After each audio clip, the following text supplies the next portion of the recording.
waxaan maanta doonayaa inaan ka hadlo hawshii daraad lagu baahiyey websaydada ee sida foosha xun loo turjumo waxa weeye annagu waxaan nahay golo degaan waxaa naga dhexaysa maayarka iyo xildhibaanada shaqada haddii lagu murmo ama la isku qabqabsado waxaan leeyahay maha wax issue laga dhigo daraad wixii dhacay waxay ahayd shaqo toosin iyo shaqada sidan ha loo qabto intii waxaa dhacday in si xun wax u turjuntaa ay markiiba la yaaceen ay websaydyada geliyeen waxaan meesha ka dhicin iyo waxaan jirinba meesha ay geliyeen waxa weeye waxaan qabaa dadka sidaa u dhigayaa dad aan isku cusubnahay maaha waa dad awalkii markaan meesha nimid ilaa maanta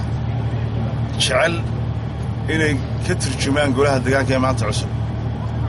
xumaan iyo foolxumo I don't know why waa xiqdi baan u malanayaa waxqabadka caloolxumaha waxa weeye waxqabadka iyo shaqada golaha deegaanku wax la qarin karo maaha wax la xasti karo maaha laakiin mar walba haddii ay doonaan dadka noocaasi in haddii shaqada lagu murmo ama shaqada la isku qabto ay u turjumaan xumaan iyo foolxumo iyo shaabad had iyo jeer joogtaa waxa weeye waxaan jiray in websaydyada lagu qoray baastoorado ayaa la isku qabtay waxaa leeyahay wax ka jiraa ma jiraan cidda waxaa tirina xal loo keeni doona sharciyadda iyo ciddii qortay waxaan leeyahay anuu xildhibaanka ugu da'doyn baan ahay golaha deegaanka meel jeceli in laga turjumo wax xun mana oggolaana kana yeeli maayo dignitigayga ciddii wax u dhimaysa waan difaacanaya anugu waxaan u sheegayaa shacbiga reer boorama ee wanaagga jecel waxa weeye waxaa iyo brobagandada maanta lagu baahiyey websaydyada iyo miidiyuhu wax alle iyo wax ka jiraan ma jiraan waxaan anugu geeyo oo aan samayn karana ma aha ciddii taqaana way taqaanaa ka xun ee sidaa u turjamayana intay taqaan baa u jawaabi doontaa waxa weeyaan annagu halkan golo degaan baan ahay loo soo doortay wixii lanoo idmadayna waan ku guda jirnaa shaqadiina waan wadnaa shacbiga waxaan uga baahannaha un taageero waxa weeyaan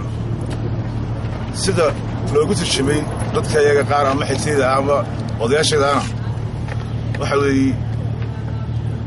waa turjumaad xun baan leehay ma geyo waxaa limaan xasuus lahayn xigmad ma laha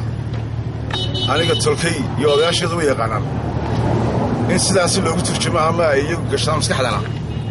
ma aanan jeclayn waxaan leeyahay anugu inankiinni baan ahay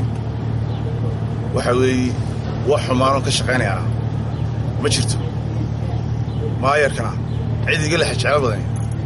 ma jirto laakiin toosin baan ku lehay maayarka anugu waana sharci haddaan qofka la toosinna waxba ma haagaan waxaan leeyahay annagu mar walba waanu murmi waanu isqabqabsan waxaan isku qabsanna waa shaqo waxaan leeyahay inta si xun wax u turjumaysana waxaan leeyahay saxaafadda u sheegaya inaanay ka hoos qaadin intii wanaagga jecel ay wax ka qoraan waxa weeyaan haddaynaan horumar ka wada shaqayna meel gaadhi mayno saxaafaddaan la hadlayaa kooba ka tihiin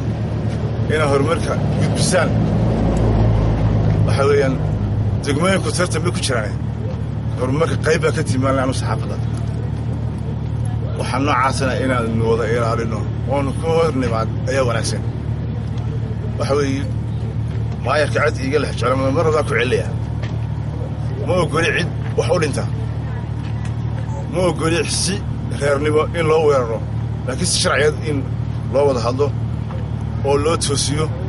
oo loo qabsado oo loola xisaabtamo way wanaagsan tahay haddaba waxaan u soo jeedinayaa shacbiga reer boorama eena soo doortay nala xisaabtama waanu ogollahay laakiin kuwa sida xun u turjumaya ee fadeexadda wada haddaydaan idinku ku hor iman waxba ummaddu qabsoo mayso waxaan leeyahay mar labaad iyo mar saddexaad iyo mar afraadba anigu xildhibaan ahaan ما هي لين واحد دونيا أنا حنا لين واحد توسينيا ما يركنا كمحمي واننا طولنا هاي أصحابنا هاي